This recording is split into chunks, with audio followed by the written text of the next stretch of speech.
لا سيدنا ومولانا محمد معدن الجود والكرم وعلى آلہ واصحابہ وبارک وسلم۔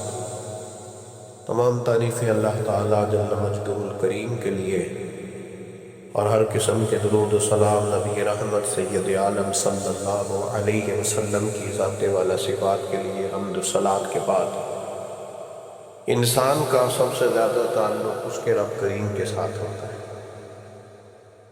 اللہ تبارک و تعالیٰ کی طرف سے اسے نعمتیں ملتی ہیں، رب کریم کی طرف سے اس پر عطائیں ہوتی ہیں۔ اللہ کی طرف سے وہ آیا ہے اور واپس اللہ ہی کی طرف لوٹ جائے گا۔ ابتدا بھی مالک کریم کی ذات ہے اور انتہا بھی اسی رب کریم کی ذات ہے۔ انسان دنیا میں جتنے بھی پیچ و تاب کرتا ہے، جتنی بھی دنیا داری کرتا ہے اور جتنے بھی معاملات میں وہ وقت گزارتا ہے، وہ سارے عارضی ہیں، وقتی ہیں، اور بہت ساری چیزیں تو صرف اور صرف دھوکہ ہے اور دھوکے کے سوا کچھ بھی نہیں۔ اگر اس کا یہ ذہن بن جائے کہ میں نے اپنے تعلقات کو، اپنے معاملات کو اپنے رب کے ساتھ صحیح رکھنا ہے، تو جب اللہ کے ساتھ اس کے معاملات ٹھیک ہوتے ہیں تو بندوں کے ساتھ خود بخود ہی ٹھیک ہو جاتے ہیں۔ اگر خشیت الہی پیدا ہوتی ہے، خوف خدا اسے نصیب ہو جاتا ہے، اور اگر اللہ تبارک و تعالیٰ کا قرب اسے میسر آتا ہے، اس رستے کا یہ سفر شروع کر دیتا ہے، تو بندوں کے ساتھ تو معاملات ویسے ٹھیک ہو جاتے ہیں۔ اس لیے کہ جب اللہ سے ڈرے گا، نہ دھوکہ کرے گا، نہ فریب کرے گا، نہ جھوٹ بولے گا، نہ کسی شخص کے ساتھ بددیانتی کرے گا، جب اللہ کے ساتھ اس کا تعلق ٹھیک رہے گا، اور جب یہ اپنے آپ کو آزاد سمجھے گا نا کہ میں ہوں اور میں ہی ہوں اور میں نہیں چلنا ہے، تو پھر یہ اپنی مرضی سے معاملات کو چلائے گا تو خرابی ہوگی۔ اللہ تبارک و تعالیٰ کے ساتھ انسان کا جو رشتہ ہے، اس میں انسان کی کچھ کمزوریاں آڑے آتی ہیں، گناہ ہو جاتے ہیں، غلطیاں ہو جاتی ہیں۔ ان غلطیوں کے بعد اپنے رب کریم کے ساتھ اپنے تعلق کو مضبوط کرنے کے لیے اللہ رسول نے جو ہمیں وظیفہ دیا اس کو استغفار کہتے ہیں۔ استغفار ویسے اس کا لغوی معنی تو ڈھانپنا ہوتا ہے، یہ غفر سے بنا ہے، لیکن اس کے اصطلاحی معنی یہ ہے کہ جو گناہ انسان سے ماضی میں ہو جائے ان سے معافی چاہنے کا نام استغفار ہے۔ کچھ لوگ توبہ اور استغفار کا لفظ اکٹھا بولتے ہیں، لیکن توبہ کا معنی ہوتا ہے آئندہ گناہ نہ کرنے کا وعدہ کرنا، اور استغفار کا معنی ہوتا ہے پچھلے گناہوں سے اللہ کے حضور معافی مانگنا۔ اگرچہ مفہوم کے لحاظ سے یہ ہم معنی ہی بنتے ہیں، لیکن ان کا جو اصطلاحی مفہوم ہے وہ یہ ہے کہ جب آپ پچھلے گناہوں سے معافی مانگ رہے ہوتے ہیں تو اس کو استغفار کہتے ہیں۔ اللہ تعالیٰ نے اس استغفار کو بڑا پسند فرمایا، بڑا پسند فرمایا، اور یہ استغفار کے جملے مالی کو اتنے پسند آئے کہ اللہ نے نبی پاک علیہ السلام کو بھی حکم دیا، کہا محبوب آپ بھی میری بارگاہ میں استغفار کریں۔ اگرچہ حضور کا استغفار اس معنی میں نہیں ہے، بلکہ نبی پاک کا استغفار تو بلندی درجات کا معاملہ ہے، کیونکہ استغفار خود ایک عبادت ہے، تو یہ عبادت کرنے کا اللہ نے اپنے محبوب کو بھی ارشاد فرمایا۔ جب فتح مکہ ہوئی تو فرمایا اذا جاء نصر اللہ والفتح، جب اللہ کی مدد آئی تو پھر فتح نصیب ہوئی، وَرَأَيْتَ النَّاسَ يَدْخُلُونَ فِي دِينِ اللَّهِ أَفْوَاجًا، تو پھر آپ دیکھیں گے لوگوں کو، لوگ فوجوں کی فوجیں دین میں داخل ہوں۔ لوگ پہلے ایک ایک دو دو کر کے آیا کرتے تھے، تو اب فوجوں کی فوجیں آ رہی ہیں، تو یا اللہ ہم کیا کریں؟ تو رب کریم نے فرمایا محبوب فَسَبِّحْ بِحَمْدِ رَبِّكَ وَاسْتَغْفِرْ، اپنے رب کے لیے حمد کرو، تسبیح پڑھو اور استغفار کرو۔ کیا کرو؟ استغفار، معافی مانگو، اس کے حضور آہذاری کرو، استغفار کرو۔ معنی یہ ہوا کہ جب تو غلطی ہو جائے پھر بھی استغفار کرو، جب اللہ زیادہ نعمتیں دے پھر بھی استغفار کرو۔ ہمارے ہاں یہ ہوتا ہے کہ جب تو کوئی نقصان ہوتا ہے تو وہ اللہ کی طرف سے ہوتا ہے، نقصان ہو جائے تو کہتے ہیں اللہ کی مرضی تھی، اور فائدہ ہو جائے تو کہتے ہیں میں نے محنت ہی بڑی کی تھی، میری جدوجہد بڑی تھی۔ ایک بچہ ایک دفعہ میرے پاس کہیں انٹرویو کے لیے جا رہا تھا، تو دعا کرانے آیا، کہنے لگا میں نے وہاں جانا ہے، دعا کیجیے گا اللہ تعالیٰ کامیابی دے۔ میں نے دعا کی، کچھ اس کو پڑھنے کو بتایا، لیکن کامیاب نہ ہو سکا، لوٹ آیا۔ تو میں نے پوچھا کہ کیا بنا؟ کہنے لگا حضرت صاحب بس اللہ کی مرضی تھی، اللہ کی مرضی تھی۔ پھر ایک دفعہ گیا تو اللہ کا اللہ کی مرضی تھی، تیسری دفعہ گیا کامیاب ہو گیا۔ تو بھئی اب کیا بنا؟ کہنے لگا جی جب میں داخل ہوا تو اس نے جاتے ہی مجھ سے پوچھا سب سے پہلا سوال یہ کہ تمہیں جنرل نالج کی بھی کچھ معلومات ہے یا شعبے کے آدمی ہے؟ تو میں نے کہا جناب پوچھیے۔ تو انہوں نے پاکستان کا حدود اربع پوچھا تو میں نے فٹافٹ بتا دیا۔ پھر انہوں نے مجھ سے پوچھا کہ یہ جو مینار پاکستان ہے اس کی تجویز کس شخص نے دی تھی؟ تو میں نے فٹافٹ اس کا بھی نام بتا دیا۔ پھر شارٹ ہینڈ کے جو سوالات اس نے کیے تو وہ بھی میں نے بتا دیے، تو الحمدللہ کامیاب ہو گیا۔ میں نے کہا بیٹے جب تو ناکام ہوا تھا تو اللہ کی مرضی تھی، اور کامیاب ہوا ہے تو میں لگا دیا، اب اللہ کی مرضی کدھر گئی؟ یہ اتنا بڑا نقص ہے انسانی فطرت کا، اتنی بڑی کمزوری ہے کہ معاذ اللہ تعالیٰ ہم کمزوریاں قدرت کے کھاتے میں ڈال دیتے ہیں، اور ناکامیاں قدرت کے کھاتے میں، اور کامیابیاں کیا تماشا۔ حالانکہ ہونا یہ چاہیے تھا کہ جہاں انسان کمزور پڑے تو کہے میری غلطی تھی، میری غلطی تھی۔ صوفیاء یہ سبق دیتے ہیں، اللہ کے بندے یہ پیغام دیتے ہیں کہ جب تو کہیں ناکام ہو جائے تو سمجھ جائے تیری، اور جب تو کامیاب ہو جائے تو سمجھ رہے اللہ راضی ہو گیا، اللہ نے رحمت کر دی، اس نے فضل کیا۔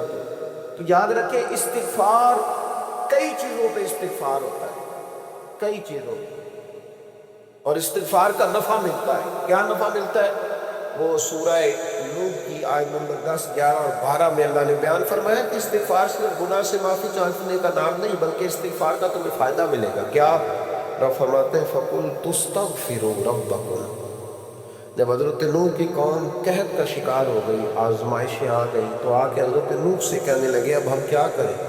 تو کیا کہا حضرت نوح نے؟ فرمایا فَقُلْتُ اسْتَغْفِرُوا رَبَّكُمْ، آپ نے فرمایا اپنے رب سے استغفار کرو، اپنے رب سے۔ انہوں نے قحط کی بات کی، انہوں نے کہا کہ کھیتیاں اجڑ گئی ہے، بارش نہیں ہو رہی، قحط کی بات کی۔ آپ نے کیا کہا؟ استغفار کرو، کیوں کہ انہو کان غفارا، بے شک اللہ بڑا ہی بخشنے والا ہے۔ وہ کیا کرے گا؟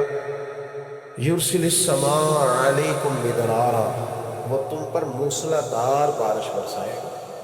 جب تم استغفار کرو گے تو اللہ موسلا دار بارش برسائے گا، وَيُمْدِدْكُمْ، اور وہ تمہاری مدد کرے گا۔ استغفار کرنے والے کی اللہ کیسے مدد کرے گا؟ بِأَمْوَالٍ وَبَنِينَ، تمہیں مال بھی عطا کرے گا اور بیٹے بھی عطا کرے گا، بارش بھی دے گا استغفار کرنے والے کو، اور مال اور اولاد سے اس کی مدد بھی کرے گا۔ وَيَجْعَلْ لَكُمْ جَنَّةٍ وَيَجْعَلْ لَكُمْ أَنْهَارًا، اللہ تمہیں جنت بھی عطا کرے گا اور تمہیں نہریں بھی عطا فرمائے گا، تمہارے لیے جنت بھی بنائے گا، انہار بھی بنائے گا۔ توبہ کا، استغفار کا تمہیں یہ فائدہ ملے گا۔ ایک استغفار، ہمارے بزرگوں نے وہ لکھا ہے کہ جب انسان کو اللہ نعمتیں دیتا ہے تو پھر رب کا حکم ہے کہ اس پر شکر بھی کرے، نعمتوں پر اللہ کا شکریہ نہ کرنے پر بھی استغفار کرنا چاہیے کہ اللہ تو نے بڑا کچھ دیا تھا پر میں شکر ادا اس پر بھی۔ ہمارا تو اب یہ حال ہے کہ جو ہمارے پاس چیزیں ہیں وہ ہم کہتے ہیں یہ تو میرا حق تھا، لیکن جو نہیں وہ مجھے فٹافٹ ملنی چاہیے۔ مطلب اگر میرے پاس صحت ہے تو اس کو میں اپنا حق سمجھ لیتا ہوں کہ یہ تو میرا، یہ چونکہ ٹھیک ہے جی، یہ تو صحیح ہے، تندرستی ہے یہ تو ٹھیک ہے، لیکن کار کوئی نہیں، وہ ذرا مل جانی چاہیے۔ اولاد تو میرے پاس ہے، وہ تو میرا حق تھا، میرا رائٹ تھا، معاذ اللہ، وہ تو ہم نے حق بنا لیا۔ اور میرے پاس بغلہ کھل گئی، وہ مجھے فٹافٹ مل جانا چاہیے۔ بھئی یہ کس طرح تیرا حق تھا، کس حساب سے؟ یعنی جو چیزیں ہیں ان کو سنبھالنے کی فکر نہیں ہے، اور جو نہیں ہے ان کے طلب کی فکر لگی ہوئی ہے۔ شکر نعمت کو محفوظ کر دیتا ہے، شکر نعمت کو محفوظ کر دیتا ہے، اور ناشکری نعمت کو لَئِن شَكَرْتُمْ لَأَزِيدَنَّكُمْ وَلَئِن كَفَرْتُمْ إِنَّ عَذَابِي لَشَدِيدٌ۔ اللہ فرماتے شکر کر، میں تیری نعمتوں میں اضافہ کر دوں گا، اور ناشکری کرے گا تو عذاب دوں گا۔ شکر نہیں نہ ہوتا، شکر نہیں ہوتا۔ لیکن نا 100 روپے ابا جی نے دیا ایک بچے کو، اور اس کو کہا کہ جا دکان سے کوئی چیز لے آ، تو وہ 100 روپیہ اس نے رستے میں جاتے کوئی پھاڑ دیا، جب گوا دیا، تو اب وہ والد سے دوبارہ 100 مانگتا ہے، تو والد کہتا ہے کہ پہلے 100 کا تجھے کیا کیا؟ نہیں سمجھ آئی آپ کو؟ پہلے 100 کا کیا کیا؟ وہ کہے گا جی باپ میرا دل کرتا تھا میں نے پھاڑ دیا، جوان بچہ ہے، سمجھدار ہے، 12-14 سال کا ہے، میرا دل کیا تو میں نے پھاڑ دیا، ختم ہو گئی بات، ابا نیا 100 دے دے گا۔ سبحان اللہ، کتنے خوش ہو کے آپ کہہ رہے ہیں نہیں دے دینا سے، یہ کیسے ہو سکتا ہے؟ بھائی کروڑ پتی والد بھی ہو تو 100 کا نوٹ دوبارہ دیتا، کیوں بیٹا نہیں اس کا پیار نہیں، کیوں نہیں دے رہا؟ وہ کہتا تو نے میرے پہلے 100 کی قدر نہیں ڈالی، نیا تجھے کیسے مل جائے؟ یہ خیال ہی نہیں کیا، انہیں جدوجہد ہی نہیں کی تو حضرت مولا رومی نے مثال دی ہے۔ جناب رومی فرماتے ہیں کہ بغیر محنت کے لوگوں کو اللہ نے نعمتیں دی ہیں تو انہوں نے شکر ہی نہیں ادا کیا۔ اندھے سے پوچھ آنکھ کی قدر کیا ہے، پوچھ اندھے سے، پوچھ معذور سے کہ ٹانگوں پہ چلنا کتنی بڑی نعمت ہے، کبھی پوچھ اس سے جس کا مکان تو ایک کنال میں ہے پر رونے والا بچہ کوئی بھی نہیں، پوچھ اس سے جس کی جیبیں دولتوں سے بھری ہوئی ہیں پر کوئی نہیں کہتا کہ ابا 10 روپے دینا، پوچھ یہ کتنی بڑی تکلیف ہے۔ حضرت رومی نے لکھا ہے، وہ فرماتے ہیں کہ ایک والد تھا تو اسے بڑی دولت کمائی تھی تو اس کا بیٹا بے دریغ ہی اڑاتا رہتا تھا، کبھی ادھر پیسے پکا دیے، کمائے نہیں تھے نا، محنت نہیں کی تھی، کمائے نہیں تھے۔ والد بڑا سمجھاتا تھا پر سمجھ نہیں آتی تھی، لیکن اس کے ابا کے ذہن میں ایک بات آئی، وہ کہنے لگا بیٹے یار میں کنگال ہو گیا، وہ اچانک حالات خراب ہو گئے، ایک آنا مجھے چاہیے، دوائی خریدنی ہے، کہیں سے لے کے آؤ۔ اس نے کہا ابا مسئلہ ہی کوئی نہیں، یار ہی بڑے ہیں، بہت سارے لوگوں کے ساتھ رات میں جاتا ہوں روٹی کھانے ہوٹل میں، کئی ہیں جو میرا انتظار کر رہے ہوتے ہیں، فیس بک والے اور جناب وہ سیلفی والے، بڑے سارے ہیں جو کہتے ہیں تیرے بغیر گزارا ہی نہیں، بڑے ہیں جو روز سویرے اٹھ کے پہلے مجھے السلام علیکم کا میسج کرتے ہیں، پھر اس کے بعد کسی اور سے، بڑے ہیں کوئی مسئلہ ہی نہیں۔ ایک کے پاس گیا، ایک آنا چاہیے، اس نے دے دیا، لا کے ابا کو دیا، تو ابا گھر کے اندر جو امیر لوگ ہوتے تھے گھر میں کنواں کھدوا لیتے تھے، ابا کنویں کے کنارے بیٹھا تھا، جب بیٹے نے آنا لا کے رکھا تو اسے پانی میں پھینک دیا۔ اگلی صبح پھر کہا بیٹے ایک آنے کی ضرورت ہے، دوا خریدنی ہے، اس نے کہا مل جائے گا، اور 2 4 5 دوست ابھی ہیں بڑے مالدار، ان سے جا کے کہا، ایک سے آنا لایا، ابے نے پھر پھینک دیا، تیسرے دن بھی پھینک دیا، چوتھے دن بھی، یار اب ختم ہو گئے۔ کچھ آہستہ آہستہ دوستوں کو پتہ چل گیا کہ کنگال ہو گیا، خبر پھیل جاتی ہے، اب بھوکا ہو گیا، اب آہستہ آہستہ موبائل بند ہونے لگے، آہستہ آہستہ جو ہے وہ نمبر بلاک ہونے لگا، حالات بگڑ گئے۔ جب اسے پتہ تھا کہ یار تو اب دروازہ کھٹکھٹاتا ہوں تو کہتے ہیں کہ اسے کہہ دو میں گھر نہیں، ابا نے تو آنا مانگنا ہے، اور میں بے دریغ دولت ابا کی اڑاتا رہا ہوں، اب یہ بھی نہیں کہہ سکتا کہ مجھے دیتا کوئی نہیں۔ شہر سے باہر نکل گیا، سارا دن مزدوری کی، جد و جہد کی، کبھی کام کیا نہیں تھا، ہاتھوں پہ چھانے پڑ گئے۔ بڑا مشکل ہوتا ہے جن لوگوں نے کام نہ کیا انہیں کرنا پڑ جائے، تو تکلیف کا شکار ہو کے ایک آنا کمایا، شام کو لا کے والد کی ہتھیلی پہ رکھا تو اس نے پھینکا نہ جب کنویں میں تو چیخ پڑا، کہنے لگا ابا جی آپ سیانے بیانے بندے ہیں، روز پیسے لا کے دیتا ہوں، کنویں میں پھینک دیتے ہو، کوئی کرنے والی بات کرو، نہیں دوائی کھانی تو نہ کھاؤ، ضائع کیوں کرتے ہو؟ بیٹے کو باپ نے تھپکی دے کے بٹھا لیا، اس نے کہا بیٹا میں نے پہلے دن تو نہیں پھینکا، تو 7واں دن ہے میں روز پھینکتا ہوں، آج تیری چیخیں کیوں نکلی؟ کہنے لگا ابا پہلے ادھار کے تھے آج مزدوری کے، نہیں سمجھ رہی بات، پہلے بولیے اور آج میری محنت ہے، مزدوری ہے، جد و جہد ہے۔ تو والد کہنے لگا بیٹے جی میں تجھے سمجھانا چاہتا تھا، وہ میرے بھی محنت کے ہیں جو تجھ روز یاروں کو کھلاتا ہے، میں نے بڑی جد و جہد سے جمع کی ہے، میں کنگال نہیں ہوا، صرف تجھے سمجھانا تھا۔ او بھائی یہ آنکھیں تیری محنت کی نہیں نا، اس لیے تو شکر نہیں ادا کر، یہ وجود، یہ ٹانگیں، یہ شعور، یہ تیری جد و جہد کا نہیں، جو عقل کی دولت اللہ نے دی ہے نا یہ تیری محنت کی نہیں، اگر محنت کی ہوتی تو سجدے میں پڑا رہتا، تو خیال کرتا اللہ نے آنکھیں دی ہے قرآن دیکھنے کے لیے، جب کوئی کسی گندی چیز کو دیکھتا ہے تو ناشکری کرتا ہے، جب غلط طرف اٹھاتا ہے یہ چیزیں تو ناشکری کرتا ہے۔ صاحبو یاد رکھنا اور اس پر ضرور غور کرنا کہ جب نعمتوں کا شکر ادا نہ کیا جائے تو پھر ہمیں استغفار کا حکم دیا جائے، پھر کیا کرنا ہے ہم نے؟ استغفار کہ یا اللہ ہم تیری نعمتوں کا شکر ادا نہیں کر سکے تو ہمیں معاف فرما، تو ہم سے درگزر فرما، معاف فرما، ایک استغفار اس بات کا کہ دیکھیں نا یہ رسول پاک علیہ السلام کا فرمان، یہ حدیث امام راضی نے لکھی ہے، نبی پاک کی فرمان کے لحاظ سے جو چیز ہمارے سامنے ہے نا اس پر ہماری آنکھیں بھی کھل جانی چاہیے، دل بھی کھل جانا چاہیے، کہ کوئی خاص ہی بات تھی جو حضور نے بیان فرمائی صلی اللہ علیہ وسلم۔ سرکار دو عالم علیہ السلام نے فرمایا ایک آدمی نے 500 سال بغیر ریاکاری کے اللہ کی عبادت کی، کتنے سال؟ یہ 5 سال نہیں ہوتی بغیر ریاکاری کے۔ تہجد پڑھنے والا جب تک 6 لوگوں کو بتا رہا نا نہیں تہجد پڑھی ہے، اتنی دیر تو تہجد آگے بڑھتی نہیں، کم از کم 6 بندوں کو پتا ہونا چاہیے۔ اور میرے جیسے حاجی نمازیوں کا تو دل کرتا ہے کہ وظیفے پہ بندہ رکھا جائے جو تعریفیں کرے صبح و شام۔ حاجی صاحب کی کیا بات ہے، حضرت صاحب کی وظیفہ دے گے اس کو مہینے کا، اور وہ تعریف کرے کھول کے کہ آپ کی بڑی بات۔ یہ مرض ہے، تعریف سننا نا یہ بیماری ہے، اس نے جھوٹ کو جنم دیا، بہت بڑا مرض ہے۔ حضرت سعدی نے اس پر بہت بڑے مقالہ جات لکھے اور فرماتے ہیں یہ مرض کچھ لوگوں میں بہت زیادہ ہوتا ہے۔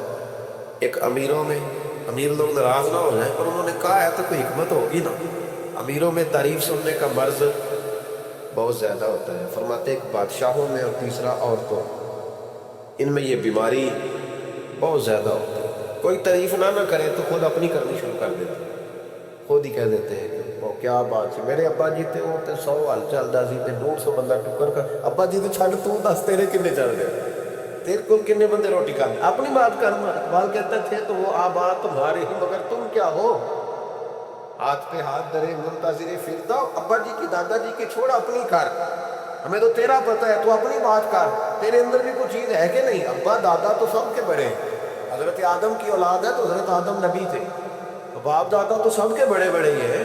بات یہ ہے کہ اپنی بات کرنی چاہیے نا، یہ بیماری ہے، یہ نقص ہے۔ 500 سال بغیر ریاکاری کی عبادت، اور بیان میرے نبی کریم علیہ السلام کا 5 بولیے، بہت بڑا مسئلہ ہے۔ دکھاوا نہ ہو، ریاکاری نہ ہو۔ ہم مجالس میں جاتے ہیں نا جناب، محافل میں، تو لسٹ ملتی ہے، یہ جو سامنے صدارت ہے انہوں نے خصوصی تعاون کیا ہے تو یہ فلانے صاحب ہے تو ان کا بھی نام لینا ہے، تو میں کبھی کبھی کہہ دیتا ہوں کہ یار آپ نے تو کہا تھا یہ نبی پاک کی تعریف کی محفل ہے، اور یہ آپ نے لسٹ لگا دی ہے پوری تعریف کرنے والوں کی۔ کچھ ضروری ہے کسی کا نام لینا اور اس کا جناب ذکر کرنا اور اشتہار پہ اس کی فوٹو آنا، یہ کچھ ضروری ہے؟ ویسے بھی کوئی اچھا لگتا ہے کہ نبی پاک کے نام کی محفل اور میں کو میں صدارت کر رہا ہوں؟ ڈرنا چاہیے نا مجھے اللہ تعالیٰ، حضور کی محفل اور میری صدارت، اس پر کبھی غور کریں۔ اگر کوئی راہ طریقت کا مسافر ہوگا تو تڑپ جائے گا کہ نبی پاک کے نام کی محفل اور سرپرستی ایک ایسے آدمی کی جس کو وضو تک نہیں کرنا آتا، چھ مالا دار، وہ دھندا ہے معاذ اللہ تعالیٰ، جس کا جو دل کرے وہ کرتا جائے۔ 500 سال بغیر ریاکاری کی عبادت کی، 5 بڑا مشکل ہوتا ہے۔ حضور فرماتے ہیں یہی بندہ جب اللہ کی حضور کھڑا کیا جائے گا تو رب کریم اس سے کہے گا کہ چلو اس کو میرے فضل سے جنت میں لے جاؤ، تو عرض کرے گا مالک فضل تو ٹھیک ہے پر 500 سال لگائے میں 5۔ وہ مولوی صاحب میری طرح کے بیچارے جو امام مسجد ہوتے ہیں نا تو وہ بھی کہتے ہیں جب میں آیا تھا تو 30 بچے تھے مسجد میں، اب 80 ہو گئے۔ اور بھائی یہ بندوں کو بتانے کی کیا ضرورت ہے، یہ تو اللہ کی رضا کے لیے ہے، تو چھوڑ اس میں اتنا تذکرہ کرنے کی کیا حال ہے۔ 500 سال جس نے لگائے، بول پڑا یا اللہ 500 سال لگائے اور تو کہتا ہے کہ اس کو میرے فضل سے لے جاؤ، تو رب کریم نے فرمایا چلو کوئی نہیں پھر انصاف کر لیتے ہیں، الٹی آنکھ کی روشنی نکال کے ترازو کے ایک پلڑے میں رکھو اور 500 سال کی بغیر ریاکاری کی عبادت دوسرے پلڑے میں رکھو۔ کبھی اس مریض سے پوچھنا جس کو ڈاکٹر کہہ دیتا ہے کہ تیری آنکھ کا علاج نہیں ہو سکتا، بے بس ہوتے ہیں ڈاکٹر، جواب دے جاتا ہے شعور۔ پوچھ کبھی اس شخص سے، وہ کہتے ہیں بس نا اب آپ اپنی آنکھیں موجود ہونے کے باوجود آپ دیکھ نہیں سکتے، اتنی موٹی آنکھ لگی ہوئی ہے، لیکن روشنی اللہ چاہے تو دیتا ہے، نہ چاہے تو نہیں دیتا۔ 5 ایک آنکھ کی روشنی ایک پلڑے میں رکھ لو اور دوسرے میں 500 سال کی عبادت رکھ دی، اللہ اکبر۔ تو رب کریم نے فرمایا اب تولو، جب تولی تو وہ عبادت تھوڑی تھی اور ایک نعمت زیادہ تھی۔ اللہ نے فرمایا یہ تو بھئی اس کو تو 500 سال دیے تھے، یہ تو ایک نعمت کا شکر نہیں ادا کر سکا، پکڑو اس کو دوزخ میں ڈالو۔ ایک کر کے کیا ہے، پکڑو جہنم میں ڈالو اس کو، لے چلو۔ ترمذی شریف کے لفظ ہیں، نبی پاک نے ہمیں سمجھایا اور ایک جملے میں ساری بات ختم کر دی۔ حضور فرمانے لگے تو اللہ کی تھوڑے دیے ہوئے رزق پہ راضی ہو جا، وہ بھی تیری تھوڑی عبادت سے راضی ہو جائے، اور اگر تیرا پروگرام ہے نا لمبی چوڑی جائیداد ہوگا تو پھر سجدے بھی لمبے کر، پھر لمبے کر میں تو بھی۔ یہ کیا بات ہوئی، یہاں جتنی دولت بڑھتی جاتی ہے عبادت سکڑتی جاتی ہے، وقت ہی نہیں، ٹائم ہی نہیں، یہ بڑھاپ ہے۔ تو جب دوزخ میں جانے لگا نا تو پھر خیال آیا تو حضور فرماتے استغفار کر دینا. کہنے لگا اللہ میں بھول گیا تھا، اللہ مجھے غلطی لگ گئی، استغفار کر رہا. تو جب اس نے استغفار کیا تو رب کریم تو پہلے ہی بڑا قبول کر دیا. یا اللہ میں بھول گیا تو فرمایا چلو جو استغفار کرے اسے تو میں ویسے ہی معاف کر دیا تھا، اسے بخش دو، اسے میرے فضل سے جنت میں لے جاؤ. پہلا استغفار. ہمارے بزرگ نے ایک مراقبہ کراتے ہیں.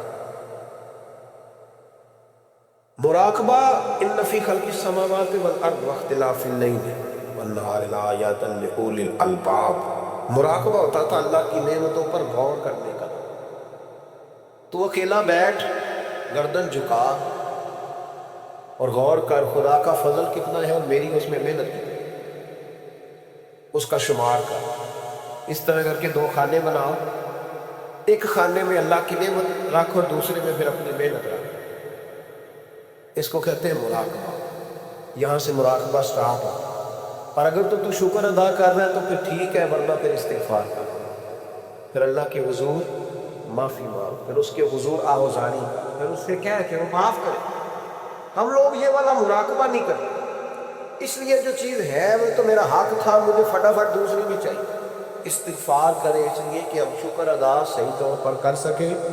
پھر اس کے بعد دوسرا استغفار اس وقت ہوتا ہے اللہ اکبر کہ جب انسان باشعور زیادہ ہو پر بے عمل بھی اتنا ہی زیادہ ہو، اسے بھی استغفار زیادہ کرنا چاہیے. آپ میرے سمیت کسی بھی آدمی کو چھیڑیں گے نا تو دنیا اور مافیہا کی وہ باتیں کریں، لیکن جب اس کا عمل دیکھا جائے گا تو کچا سا، پلا سا، کمزور سا. یعنی ایسے لوگ ہیں جو ماں باپ کی عظمت پر 6 گھنٹے تقریر کر سکتے ہیں، لیکن اگر ان کی اماں سے جا کے پوچھا جائے کہ بیٹے کا حال کیا ہے جی، تو کہتے ہیں بڑی تکلیف میں اپنے بیٹے کے سبب سے وہ بڑی آزمائش کا شکار. بھائی تیری 6 گھنٹے کی تقریر کا معنی کیا ہوا؟